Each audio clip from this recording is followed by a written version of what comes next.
अल्लाह के एक नबी जिनकी परवरिश उनके माँ बाप ने नहीं की बल्कि शेरों ने की। हजरत दानियाल अलैहिस्सलाम अल्लाह के एक नबी थे जो बनी इसराइल के जवाल के आखिर दौर में पैदा हुए।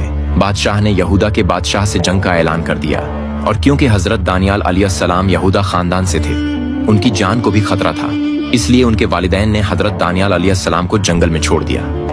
हजरत दानियाल अलैहिस्सलाम उस वक्त चंद दिनों के थे और अल्लाह की अमान में शेरों से भरे जंगल में तन्हा छोड़ दिए गए। फिर अल्लाह हजरत दानियाल अलैहिस्सलाम के लिए एक शेर और एक शेरनी मुकर्रर फरमा देता है। शेर हजरत दानियाल अलैहिस्सलाम की हिफाजत करता था और शेरनी उन्हें दूध पिलाती थी। वो शेर और शेरनी उनसे बिल्कुल उसी तरह मोहब्बत करते थे जैसे जानवर अपने बच्चों से करते हैं। जब हजरत दानियाल अलैहिस्सलाम जवान हुए तो वो दौर बनी इसराइल का सबसे बुरा दौर था। लोग ऐश ओ इशरत और बदकारी में डूब गए थे और अल्लाह को बिल्कुल भूल चुके थे। तब अल्लाह ने बनी इसराइल पर अपना अजाब नाजिल फरमाया। बबिल का एक हाकिम था जिसका नाम था बख्त नसर। उसने यरूशलेम पर हमला किया। उसने यहूदी रियासत का सफाया कर दिया, बहुत से यहूदियों को कत्ल कर दिया और बाकी को कैद कर लिया। उन्हीं कैदियों में हजरत दानियाल अलैहिस्सलाम भी शामिल थे। एक रात बख्त नसर ने बहुत ही बुरा ख्वाब देखा। सुबह होते ही उसने अपने सारे जादूगरों और नजूमियों को बुलाया और कहा, मैंने एक खौफनाक ख्वाब देखा है, मुझे इसकी ताबीर चाहिए। उन्होंने कहा, जब तक हमें ख्वाब ही मालूम ना हो हम ताबीर कैसे बताएं? बख्त नसर ने कहा, मुझे ख्वाब याद नहीं लेकिन ताबीर चाहिए।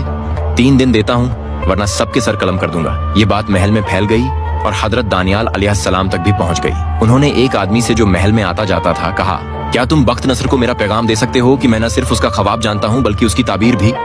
उसने कहा, हाँ, और अगले दिन उसने बख्त नसर को बता दिया। बख्त नसर ने हुक्म दिया कि उस शख्स को मेरे दरबार में लाओ। जब हजरत दानियाल अलैहिस्सलाम दरबार में लाए गए, उस वक्त रिवाज था कि जो भी बख्त नसर के सामने आता उसे सजदा करता, लेकिन हजरत दानियाल अलैहिस्सलाम ने सजदा नहीं किया। बख्त नसर को गुस्सा आया। उसने कहा, सब बाहर चले जाओ। दरबार खाली हो गया। फिर उसने हजरत दानियाल अलैहिस्सलाम से पूछा, तुमने मुझे सजदा क्यों नहीं किया? हजरत दानियाल अलैहिस्सलाम ने फरमाया, मेरे अल्लाह ने मुझे ये इल्म इस शर्त पर दिया है कि मैं उसी को सजदा करूं। अगर मैंने तुझे सजदा किया तो इल्म चला जाएगा और तू भी फायदा नहीं उठा सकेगा। बख्त नसर ने कहा, मैंने अपने रब का इतना फरमाबरदार बंदा कभी नहीं देखा। अब तुम मुझे मेरा ख्वाब और उसकी ताबीर बताओ। हजरत दानियाल अलैहिस्सलाम ने फरमाया, तुमने एक बहुत बड़ा बुत देखा जिसका सर आसमान में और पांव जमीन पर था। ऊपर का हिस्सा सोने का, बीच का चांदी, नीचे तांबा, पिंडलियां लोहे की और पांव पत्थर के। फिर आसमान से एक बड़ा पत्थर आया और उस बुत को तोड़कर मिट्टी कर दिया।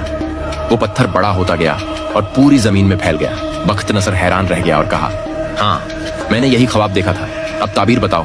हजरत दानियाल अलैहिस्सलाम ने फरमाया, ये बुत मुख्तलिफ जमानों और उम्मतों की निशानियां हैं। सोना तुम्हारा द्वार, चांदी तुम्हारा बेटा, तांबा, रोम, लोहा, फारस, पत्थर 2 उम्मतें जिन पर औरतें हुकूमत करेंगी। और जो पत्थर बुत पर गिरा वो दीन इलाही है जो आखिर जमाने में जाहिर होगा। अल्लाह अरब से एक नबी भेजेगा और वो दीन इस पत्थर की तरह पूरी जमीन पर गालिब आ जाएगा।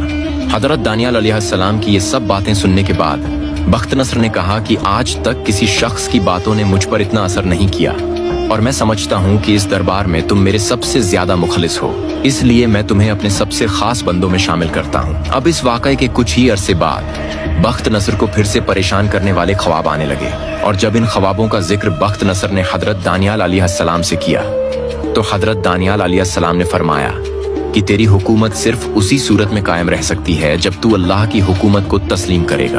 हजरत दानियाल अलैहिस्सलाम ने उसे नसीहत की कि सूरत हाल से बचने के लिए करीबी बंदों की मदद कर, फिर शायद अल्लाह भी तुझ पर रहम करे। इसलिए उसके बाद बख्त नसर ने हजरत दानियाल अलैहिस्सलाम की इस नसीहत पर अमल किया और उसने बनी इसराइल के लोगों की खूब मदद की, यहाँ तक कि एक शख्स भी भूखा न रहा। और इस तरह बख्त नसर पर आने वाला अजाब टल गया और मुल्क में अमन और खुशहाली फैल गई। 397 ईसा पूर्व में बख्त नसर फौत हो गया और उसके बाद तख्त पर उसका बेटा बैठ गया जो बहुत ही अय्याश और नालायक बादशाह था। अब उस महल के बाकी वुज़रा जो हजरत दानियाल अलैहिस्सलाम से जलते थे, उन्होंने बादशाह को हजरत दानियाल अली अलैहिस्सलाम के खिलाफ भड़काना शुरू कर दिया। उन्होंने कहा, दानियाल न तो आपको सजदा करता है और न ही बबिल की सल्तनत का खैर ख्वाह है, बल्कि वो तो ये कहता है कि जल्द ही बबिल की सल्तनत खत्म हो जाएगी और उसके खुदा की हुकूमत कायम हो जाएगी। अब ये सब बातें सुनकर बादशाह को गुस्सा आ गया और उसने हुक्म दिया कि हजरत दानियाल अलैहिस्सलाम को भूखे शेरों के सामने डाल दिया जाए। और जब सुबह हुई तो लोगों ने कैद खाने में देखा तो वो लोग हैरान रह गए। उन्होंने देखा कि शेर एक तरफ बैठे हैं और दानियाल अलैहिस्सलाम एक तरफ। ये देखकर लोग समझ गए कि आप एक नेक शख्सियत हैं। लेकिन उस वक्त तक बहुत देर हो चुकी थी। उस वक्त फारिस के बादशाह साइरस ने बबिल पर हमला किया और बख्त नसर के बेटे की हुकूमत को बिल्कुल खत्म कर दिया। साइरस ने हजरत दानियाल अलैहिस्सलाम को कैद से आजाद कराया और इज्जत के साथ अपने दरबार में अपना वजीर मुकर्रर कर दिया। यूनान की, फिर रोम की और फिर इन सब पर गालिब आया अल्लाह का दीन यानी इस्लाम। बेशक अल्लाह का दीन हर हाल में इस दुनिया में गालिब आकर रहेगा। अपना और अपने ईमान का ख्याल रखिए। फी आमान अल्लाह।